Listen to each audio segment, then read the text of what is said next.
আমি আপনাদেরকে আজকে দেখাবো ঝুঁকি মেশিন বারটেক। অনেক সময় এরকম ইউরোর 306 আসে। এই 306 কেন আসে তাই আপনাদেরকে আজকে সচক্ষে প্র্যাকটিক্যালি দেখাবো। আসুন দেখে নেওয়া যাক কীভাবে সমাধান করা যায়। আমরা মেশিনের সুইচটা অফ করব এবং পাওয়ারটা অন করব।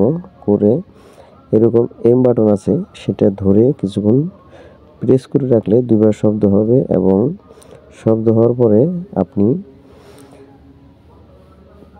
প্লাস বাটন চেপে এরকম 241 যাওয়ার পরে ইন্টার একটু প্রেস করে ইন্টার বাটন এবং পি বাটন এটা দুইবার প্রেস করতে হবে এবং P3 বাটনও সেম দুইবার প্রেস করতে হবে এবং P5 বাটন সেম দুইবার প্রেস করতে হবে এবং সিলেক্ট বাটনটা যাতে আপনার না ওঠে হাতটা অবশ্যই প্রেস করে রাখতে হবে এবং শব্দ কিন্তু দুইবার হতে হবে।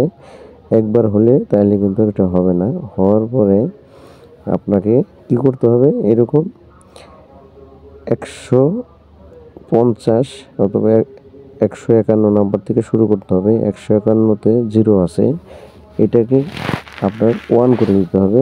রেডি বাটনটা চাপ দিতে হবে এবং মাইনাস বাটন চেপে 1 করে আবার রেডি বাটন চাপতে হবে এবং আপনাকে মাইনাস বাটন চেপে 152তে আসতে হবে। এখানেও 0 আছে, এটাকে 1 করে দিতে হবে। রেডি বাটন প্রেস করে 1 ভ্যালু করতে হবে এবং রেডি বাটন আবার প্রেস করতে হবে এবং 153 নম্বর যেতে হবে। এখানে 0 আছে, এই ভ্যালুটাকে 1 করে দিতে হবে। রেডি বাটন প্রেস করার পরে মাইনাস বাটন চাপতে হবে। দেখেন ভ্যালুটা 1 হয়ে গেছে এবং আমাদের রেডি বাটন প্রেস করতে হবে। এরকম করার পরে এম বাটন চেপে 0 আসলো, এটা আমাদের কি করতে হবে, একটা প্যাটার্ন সিলেক্ট করতে হবে।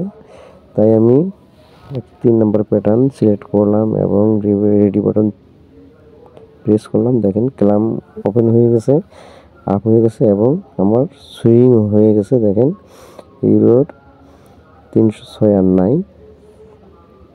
তাই আপনাদের যদি উপকারে আসে আমার ভিডিওটা সাকসেস হবে এবং আরও কোনো মন্তব্য বা কমেন্টস যদি থাকে অবশ্যই করে যাবেন। ধন্যবাদ। আসসালামু আলাইকুম, ভালো থাকবেন।